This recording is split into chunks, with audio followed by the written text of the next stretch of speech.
Garvey and Garveyism.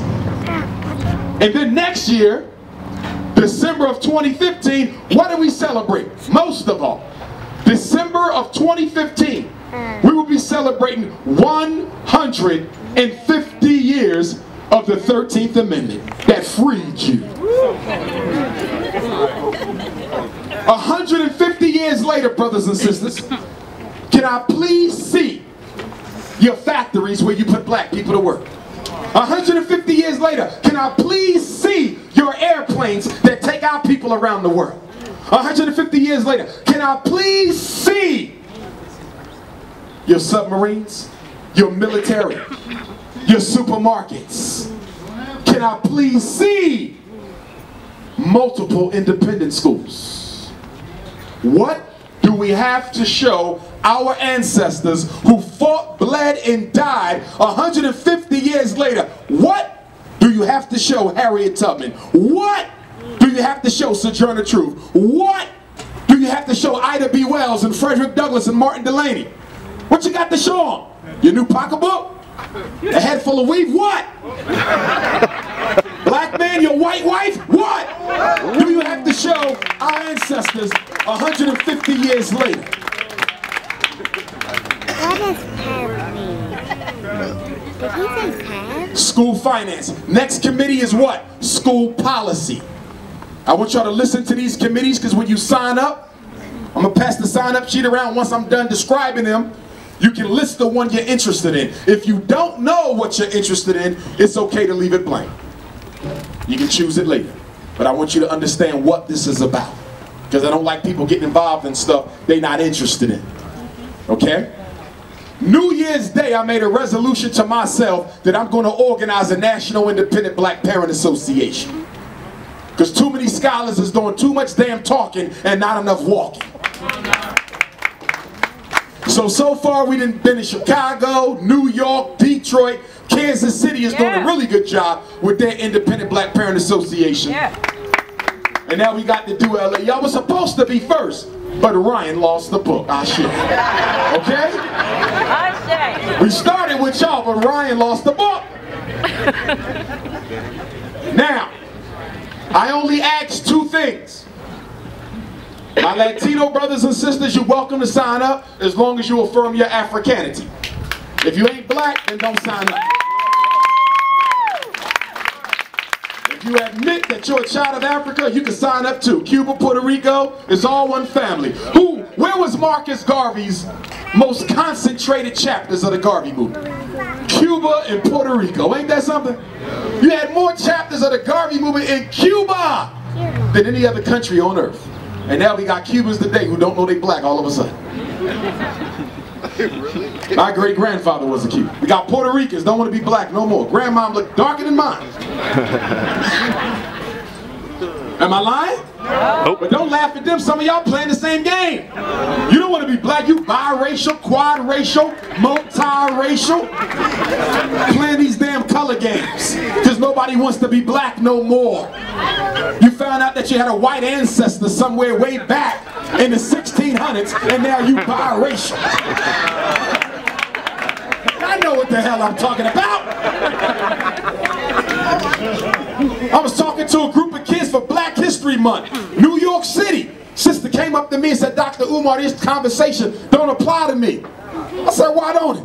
She said, because I'm biracial. Look like Aunt your mama. Talk about she biracial. I don't know what I am. I got ancestors from every tree. You better look in the damn mirror. You don't look like nothing but a Negro, 100%. And for my biracial brothers and sisters, y'all African too. Let me ask one thing from y'all, because some of y'all like to play games. And you want to be white during the week with your white family. And then you want to come to Compton and party and shit on the weekend with your black family. It ain't that type of party. If you are biracial, you are African. I'm only asking you to make up your damn mind. Don't play games back and forth. Okay? I know it's not fair that you got to live in between two races.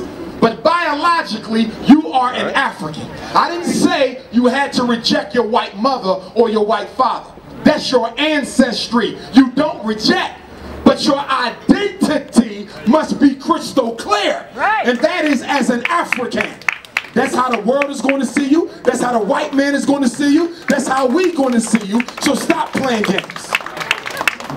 And for you black men who got babies with white women, it's one thing to do that. And I don't agree with it.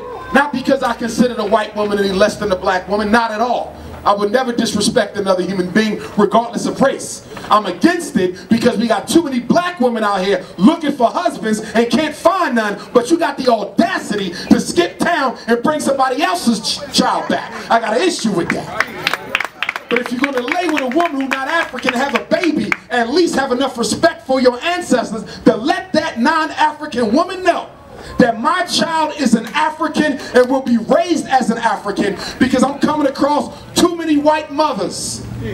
Too many white mothers of black children raising their kids under the false belief that they are not black.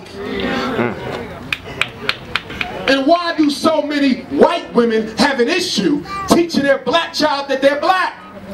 Because even though the white woman laid with a black man, she was still a white supremacist. And because of that, she has a problem accepting to herself that she gave birth to an African baby. So she's putting her own issues off on her baby. And now the child is growing up confused as hell because my mama said I'm not all black. And my daddy wasn't man enough to check her ass.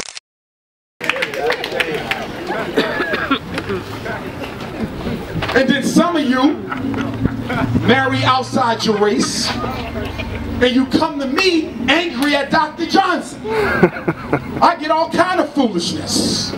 Had a Negro talking about, look, I understand, I shouldn't have done it.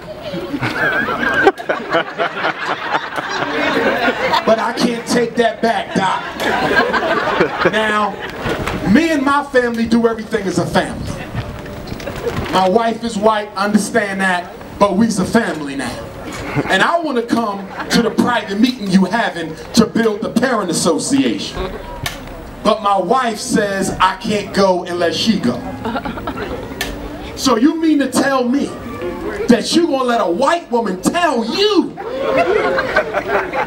what black stuff you can and cannot be a part of? What kind of a weak ass Negro is that? You already gave a baby, now you gotta do what? You gotta bring her with you. Your mistake ain't mine.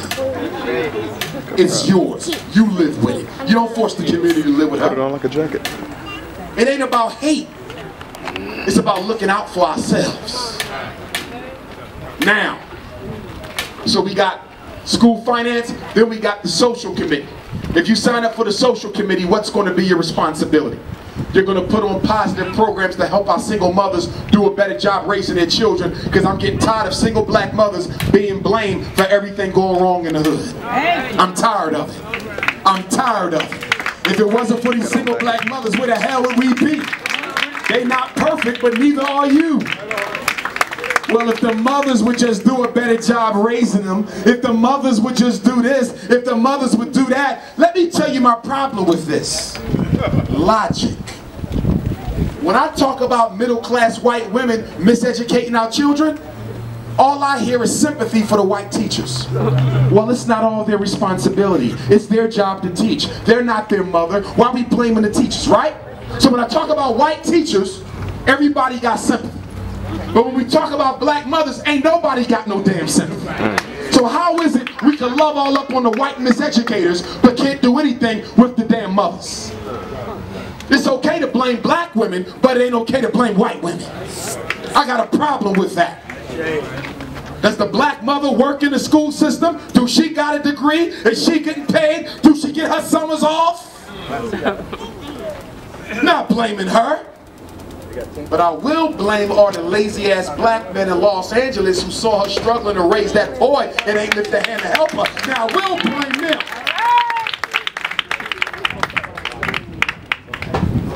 And the mega churches who don't do nothing. Church is filled with teachers. The churches are filled with teachers. How you got a mega church and you ain't got no free programs for our children? That is absolutely insane. Talking about you raising money for Jesus. And all the money go to a white bank. And the white bank takes Jesus' money and build up new homes and raise the property value and push grandmama out with Jesus' money. That's right. That's right. So the social committee, we're going to help our single parents do a better job. Social committee, we're going to put on programs. We might have a single mother's luncheon. We might have a single father's conference. We might put on trips and programs. Support group. The support committee is about supporting our parents, y'all. Because the average single black mother is also dealing with a life-threatening medical problem. The average single black mother is also dealing with a what? Life-threatening medical problem. How are you going to come down on her? She's doing her best to raise 5 kids and she's dealing with diabetes. She's doing her best to raise 3 kids and she's dealing with epilepsy. She's doing her best to raise 5 kids and 2 of her grandkids and she could die from a heart attack any day, and you want me to blame her? Hell no. I know my enemy. It's called white supremacy.